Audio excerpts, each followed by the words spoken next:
So பேசிக்கா நம்மளுக்கு வந்து குழந்தை பெற்றுக்கணும் இல்ல குழந்தை இல்லை அப்படின்னா வாழ்றதுக்கு உண்டான ஆசையை நம்மளுக்கு போயிருன்றீங்களா? நேச்சுரலா வாழ்றதுக்கு உண்டான ஆசைன்னு இல்ல, ஒரு சர்வைவல் ஒரு அந்த ஒரு எட்ஜ் வந்து உங்களுக்கு இல்லாம இருக்கும். ஓகே, அது இப்ப ஒரு உந்து சக்தின்னு சொல்லுவோம்ல, அந்த உந்து சக்தி உங்களுக்கு கிடைக்காம போகும். நான் சிம்பிளா சொல்றேன் பாருங்க. இப்ப உங்களோட லைஃப் எப்படி இருக்கும்?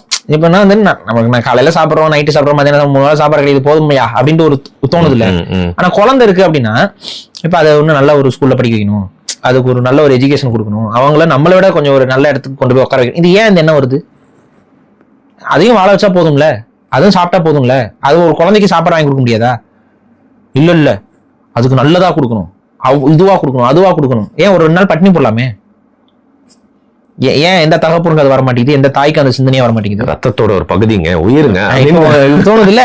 அவர் வந்து ஒரு டாபிக் மட்டும் வைக்க தெரியுது. அதான் விஷயம். ஏன்னா நம்ம எல்லாம் ஒயர்டுங்க, அது பர்பஸ் ஆஃப் லைஃப்ங்க. அது பர்பஸ் ஆஃப் லைஃப். யாருமே வந்துட்டு அப்படியே அசால்ட்டா வந்து பரவாயில்ல அப்படின்னு போறது, அப்படி போனாங்கன்னா அவங்க வந்து அப்நார்மாலிட்டிஸ். அது 1-2 அப்படி நடக்கும். இயற்கையிலே அது இருக்கு.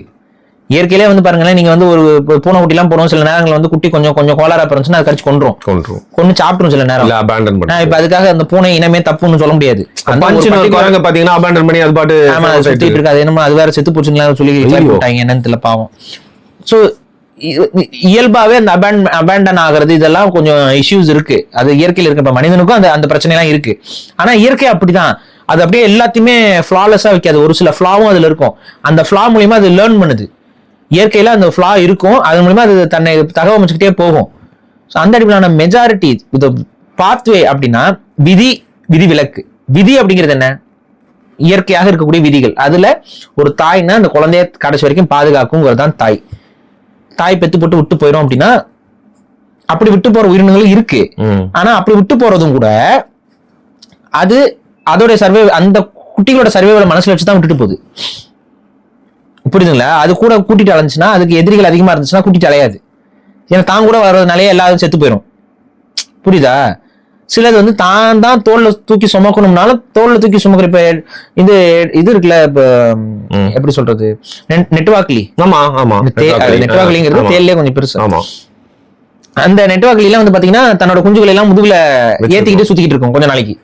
அப்புறம் அது ஓரளவு பெருசானதுக்கு அப்புறம் தான் அதை இறக்கி விட்டு போகும். இப்ப அது என்னது, மூஞ்சூர் வந்து பாத்தீங்கன்னா வால்ல எல்லாம் கடிச்சுக்கிட்டே ஒன்னா நடந்து வருங்க. தாய் வாழையே கட்டிச்சுக்கிட்டே எல்லாம் நடந்து ஒன்னா வருங்க.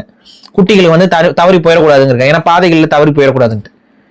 ஸோ ஒவ்வொன்றும் தன்னுடைய தாய்மையை வெளிப்படுத்திக் கொள்றதுக்கு ஒவ்வொன்றும் ஒவ்வொரு மாதிரி இதா இருக்கு. இப்ப யானை எல்லாம் எத்தனை வருஷத்துக்கு குட்டி வளர்க்கும்? எத்தனை வருஷத்துக்கு கரு சுமக்குது? 2 வருஷத்துக்கு கரு சுமக்கும். ஒரு சாதாரண விஷயமே கிடையாது.